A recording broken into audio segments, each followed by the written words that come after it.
Welcome to another episode of Mystic Minds with K Mystic, where I explore something that I like to call the mystic veil, the bridge between the seen and the unseen worlds. This video I've been wanting to do for a while, the forgotten true context of karma. So a lot of people do not use karma in its true context, and it leads to a certain particular mindset, a frame of thinking, which we will decipher within this episode. The reason human consciousness struggles with metaphysical concepts is because we like to use our logical mind on spiritual and metaphysical topics and frameworks. Let's use karma, for example. The mindset that usually leads people to disbelieving in karma is when someone is perceived to be bad, yet appears to be on top of the world. Many people use this as validation on why karma isn't real. I was watching this video on TikTok, and there was this girl that said that she struggled with jealousy and resentment.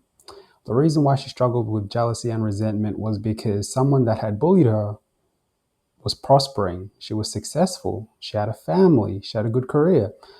And she didn't say that that's why karma wasn't real, but this is the mindset that leads people to believing that karma isn't real. But we need to test the theory if karma isn't real with that mindset that if you don't see someone suffering in this lifetime or visually or how you want it to happen, when you want it to happen, let's see if this can validate if karma is not real or not by using the origin of karma. The universal law of cause and effect is that every intention, thought, and action creates ripples. To whether in Hinduism and Buddhism, the sum of a person's actions in this previous state of existence is viewed as deciding their fate in future existences. Meaning, if we were to see a human incarnation cycle as a circle, right? Any point in this place, they can experience karma. If you find a way how to step out of that circle, what happens, right? You probably don't have to experience anymore. But as long as you're in that circle, you will experience it. Meaning, is a human consciousness capable of tracking or witnessing this universal law? Yes or no? If the answer is no, then this is an inadequate way of validating if karma is real or not. Because the issue is limited ability to observe multiple lifetimes or a disbelief in reincarnation. But perhaps this is actually a good thing. It's very hard to use karma in its true context without sounding like a psychopath. I was watching this video of this guy on the phone, and he was talking to his boss. He was telling his boss that he found a new job. And after going back and forth about pay and, whatever they were politicking about, the boss had asked him if he was going to start immediately or if he was giving him a 2-week notice. He had told him, no, I'm starting on Monday. And the boss snapped, you're going to get karma for this. Now, here's my question, right? Why doesn't anyone ever say that maybe this is my karma? Why does everyone love declaring what someone else's karma is, but never consider that this might be their own? The answer is because most people don't use it in its true context in relation to multiple lifetimes. Now, someone might say, right, outside of a human incarnation cycle, remember that girl that you flaked on in 1987? Because we remember that. That's why you're experiencing karma now. Now your business, your income might change because one of your best employees can't come into work anymore. Now, another reason that this perhaps might be a good thing, or the fact that karma can't necessarily be used in its true context is, let's say, for example, right, someone that was doing horrendous things or something that the public wanted this person to face retribution for. Let's say that there was an earthquake, a tsunami, and someone with a lot of resources wasn't sharing, and people wanted this person to suffer for it. And in the next lifetime, if they were to see this person, actually, no, let's not say this in the next lifetime. In a previous lifetime, someone was to see this person go through suffering in this current lifetime, without the true context of this person's soul incarnation cycle, no one would actually know whether that person deserved it or not. So I'm not here to debate about the fact that is karma is real or not, or if people deserve what they go through. Are people truly victims of anything? That's not what I'm here to talk about. I'm just here to talk about saying karma is not real because you can't see someone you can't see someone going through something that you want them to, isn't true validation for karma not being real, because we're not using it in its true context.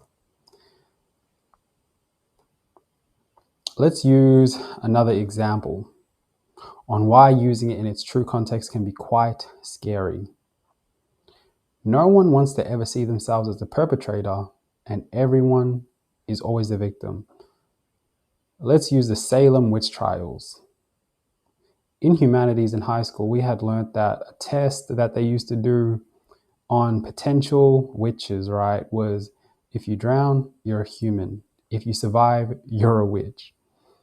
Now imagine whoever came up with this, the first person to ever do this to someone, right, reincarnates and they're falsely accused.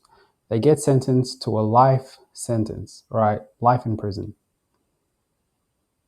Are they innocent or are they guilty? In the true context of karma, we wouldn't know.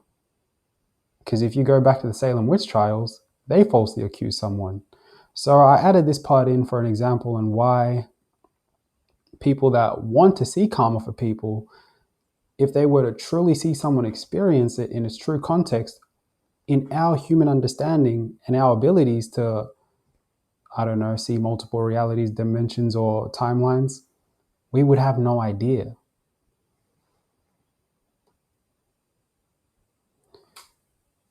Now, I am not trying to convince anyone that karma is real. I'm simply pointing out why many people struggle with the idea of it.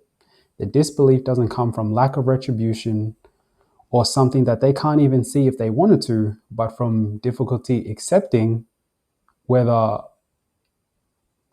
this is real or not. Why? Because there's lack of scientific evidence. You can't really prove future and past lifetimes with science, or it conflicts with human morals, ways of thinking. Why should someone suffer for something that they have no idea or memory about, right? You know, there's some spiritual practices, guys, where someone might say, well, you should do this and you shouldn't care when you reap the benefits for it. You may reap the benefits when you turn 65 or in 65 lifetimes. And some people still do it with the mentality that this is beneficial for their soul's evolution in future lifetimes. Now, people that go through negative stuff in this lifetime, if they think about karma in its true context, might say, well, I don't know what I was doing in my last lifetime. Do I deserve this or not? Am I really a victim? So if we were to use it in its true context, maybe things would be different. Maybe things wouldn't. Who knows? But that concludes another episode of Mystic Minds with K Mystic, where we talked about the true context of karma.